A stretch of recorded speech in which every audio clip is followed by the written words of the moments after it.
Dengan celakanya satu sukarelawan berdebatan dan rasa penasaran belum usai, Pak Dukun yang memang perilakunya tidak jelas dari awal mengatakan bahwa kematian wanita itu diakibatkan oleh manusia. Semua orang yang ada di tempat itu pun tertawa terbahak-bahak karena sebelumnya tidak pernah ada kematian yang disebabkan oleh manusia. Dan dari kejadian ini tercetuslah sebuah istilah, yaitu kejahatan. Di hari berikutnya juga ada kejadian dengan pola yang sama. Korban dipukul dengan benda tumpul, kemungkinan sebuah tongkat. Kemudian mulut dan lubang hidungnya dijahit. Untuk menelusuri siapa pelakunya, diutuslah 2 orang ke tempat penjualan tongkat. Sebuah tugas yang sangat melelahkan. Mereka berdua harus berjalan selama 6 hari pulang pergi demi untuk bertanya, siapakah yang telah membeli peralatan jahit kepada pemilik toko. Udah gitu aja. Est-ce que le couturier vous a acheté un gourdin récemment? Non. Ah, merci.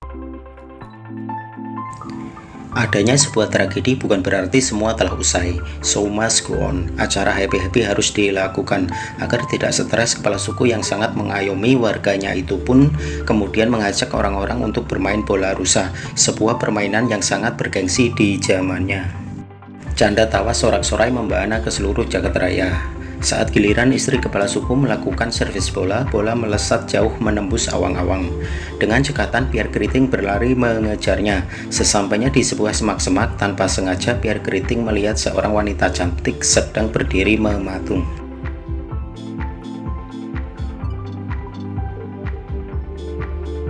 Kecantikannya sungguh luar binasa hingga membuat Pierre Keriting tak kuasa memendam hasrat untuk memilikinya. Dengan jurus cocot kencono, bidadari yang baru jatuh dari pesawat luar angkasa itu pun jatuh ke dalam pelukan Pierre Keriting. Masuk perlahan ke komunitas rambut bersih. Lalu siapakah ia sebenarnya? Wanita itu bernama Ji. Dia sebenarnya adalah cucu dari kepala suku rambut kotor yang sedang menyamar dan sedang melakukan misi pengintaian. Untuk diketahui, pada kisah sebelumnya diceritakan bahwa suku rambut bersih sedang melakukan festival keramas. Di sebuah sungai yang cukup dalam itu, beberapa orang dari suku rambut kotor secara tiba-tiba menyerang. Dengan agresifnya mereka merangsek ke tengah-tengah festival, terjun bebas dan akhirnya tewas karena tidak bisa berenang. Sebagian dari mereka juga ada yang membuat jebakan di tengah jalan, namun sayangnya lupa membuat lubang, sebuah kepuunan yang hakiki. Pusing dan frustasi karena selalu gagal dalam upaya merampas resep sampo dan juga banyaknya anggota kelompok yang gugur di medan laga, kepala suku rambut kotor akhirnya memutuskan untuk menggunakan cara curang yang sama sekali tidak boleh dilakukan di dalam peperangan.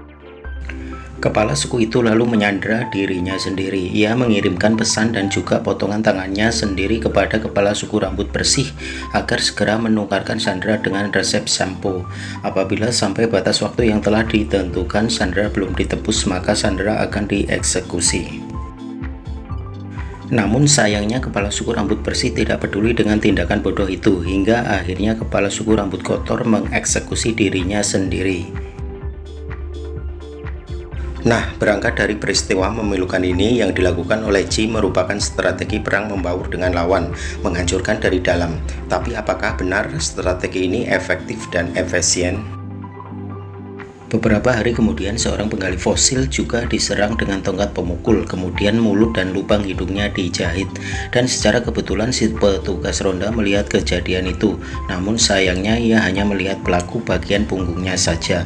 Setelah dikumpulkan orang-orang yang dicurigai dan ditanya satu persatu, kepala suku memperkirakan bahwa orang tersebut mati bukan akibat sayuran, apalagi binatang buas.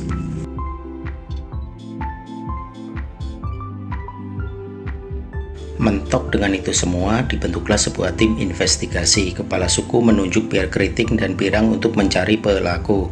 Sebagai upah atas kerja kerasnya, apabila berhasil, kepala suku akan membebaskan mereka untuk tidak berburu seumur hidup ditambah beberapa hari. Petunjuk sudah jelas, senar jahitan di tubuh para korban. Insting tajam, pirang dan batu menuntun untuk menemui seorang musisi. Di sekolah musik yang hanya mempunyai satu siswa itu, mereka mencurigai seorang siswa wanita yang duduk di tengah-tengah. Belum sempat ditanya-tanya, wanita itu langsung melarikan diri. Aksi kejar-kejaran pun terjadi.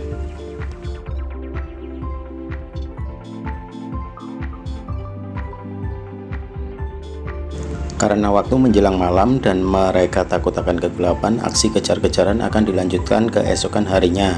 Mereka pun menandai tempat terakhir mereka berdiri. Keesokan harinya kegiatan indah keliling kampung dilanjutkan.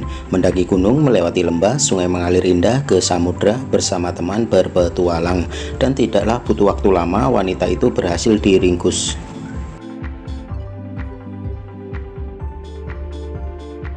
Dengan tertangkapnya si pelaku, semua orang menjadi lega. Sebagai ungkapan rasa syukur, kepala suku mengajak keluarganya dan juga wanita yang tertuduh untuk santap bersama.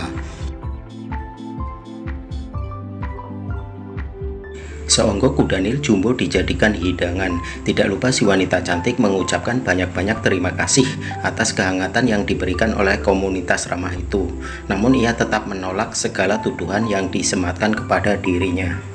Ji yang juga ikut dalam acara santap kudanil tanpa sengaja melihat tulang ayam yang digunakan biar keriting untuk memelintir rambut dan memicu semua orang untuk tertawa terkekeh-kekeh. Merasa dilecehkan, si keriting langsung membongkar penyamaran Ji. Biar keriting marah-marah. Sebelumnya keriting berharap bahwa Ji berbeda dengan kelompoknya. Ternyata Ji sama saja, sama seperti kelompoknya, kotor, dekil, dan bau. Mendengar perkataan itu, Ji langsung lari menjauh. Dalam situasi yang menyedihkan, tiba-tiba terdengar isyarat panggilan. Samar-samar dari kejauhan terdengar suara seseorang mengaku sebagai pelaku pembunuhan dan akan melakukan pembunuhan lagi. Dengan adanya pengakuan ini, maka terbebaslah sudah wanita cantik itu dari tuduhan.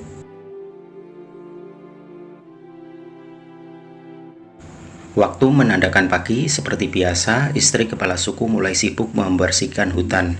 Si pirang yang masih penasaran dengan sosok pelaku pembunuhan akhirnya menemukan titik terang ketika melihat anak-anak sedang bermain mobil-mobilan, permainan yang pernah ia lakukan dulu. Dan dari permainan ini dapat diketahui bahwa psikopat yang telah neror orang-orang adalah Pak Dukun. Dendam dan sakit hati Pak Dukun diakibatkan dari anjing kesayangannya yang tanpa sengaja mati terlindas ban mobil. Untuk mencegah agar korban tidak semakin banyak, pirang, keriting, dan botak berpacu melawan waktu menuju istri kepala suku yang sedang sibuk membersihkan hutan. Dan benar saja, di situ Pak Dukun aneh sedang bersiap-siap memukul istri kepala suku. Namun keberuntungan tetaplah berpihak kepada yang benar. Dukun psikopat terperosok ke lubang jebakan yang dibuat oleh suku rambut kotor, dan ia ditinggalkan begitu saja di dalam lubang hingga kemudian dilahap makhluk sejenis Brontosaurus.